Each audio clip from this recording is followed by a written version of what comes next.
ಈ ಉಡುಪಿ ಜಿಲ್ಲೆಯ ಉಡುಪಿ ನಗರದ ಏನು ರಸ್ತೆಗಳಿವೆ, ಪ್ರಮುಖವಾದ ರಸ್ತೆಗಳಿವೆ, ಅದೆಲ್ಲ ಕಿತ್ತೋಗಿದೆ. ಪ್ರಮುಖವಾಗಿ ಇರುವಂಥದ್ದು ನಮ್ಮ ಉಡುಪಿ ಜಿಲ್ಲಾಧಿಕಾರಿ ಕಚೇರಿ ಹೋಗುವಂಥ ರಸ್ತೆ.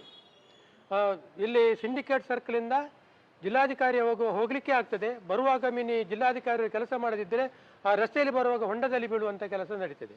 ಯಾಕಂತ ಹೇಳಿದರೆ ಬಹಳಷ್ಟು ದೊಡ್ಡ ಗುಂಡಿ, 2-3 ಕಡೆ ಗುಂಡಿ ಇದೆ. ಅದರಲ್ಲಿ ನೀರು ತುಂಬಿ ವಾಹನಗಳು ಹೋಗಲಿಕ್ಕೂ ಕಷ್ಟ, ಜನರಿಗೂ ಹೋಗಲಿಕ್ಕೂ ಕಷ್ಟ, ಎಲ್ಲರಿಗೂ. ಯಾಕಂತ ಹೇಳಿದರೆ ಇದು ಮಣಿಪಾಲ ಎಂಬುದು ಪ್ರಮುಖ ನಗರ. ಅಲ್ಲಿ ಬಹಳಷ್ಟು ಜನ, ಸಾವಿರಾರು ಜನರು ಆ ರಸ್ತೆಯಲ್ಲಿ ಬೈಕಿನಲ್ಲಿ ಅಥವಾ ಇನ್ನಿತರ ವಾಹನಗಳಲ್ಲಿ ಓಡಾಡುವಂಥ ಜಾಗ. ಆ ಜಾಗದಲ್ಲಿ ಮಧ್ಯದಲ್ಲಿ ಅದು ಕೂಡ ಅಲ್ಲಿ ಎದುರಿದೆ ಉಡುಪಿ ನಗರಸಭೆಯ ಒಂದು ವಸತಿ ಸಂಕೀರ್ಣ ಅಂತೇಳಿ ಬೋರ್ಡು ಕೂಡ ಅದರ ಎದುರುಗಡೆ ಇದೆ. ಆ ಎದುರುಗಡೆ ಇರುವ ರಸ್ತೆಯೇ ಕೆಟ್ಟುವುದ ಕಾರಣ ಬಹಳಷ್ಟು ಜನರಿಗೆ ತೊಂದರೆ ಆಗಿದೆ. ಅದು ಕೂಡ ಜಿಲ್ಲಾಧಿಕಾರಿಯವರ ಕಚೇರಿಗೆ ಪ್ರತಿನಿತ್ಯ ಅಧಿಕಾರಿಗಳು ಎಲ್ಲ ಕಡೆಯವರು ಆಚೆ ಹೋಗುವಂಥ ಈ ಸಂದರ್ಭದಲ್ಲಿ ಜಿಲ್ಲಾಧಿಕಾರಿಯವರ ಕಚೇರಿ ಹೋಗುವ ರಸ್ತೆಯನ್ನು ಸರಿ ಮಾಡಬೇಕು.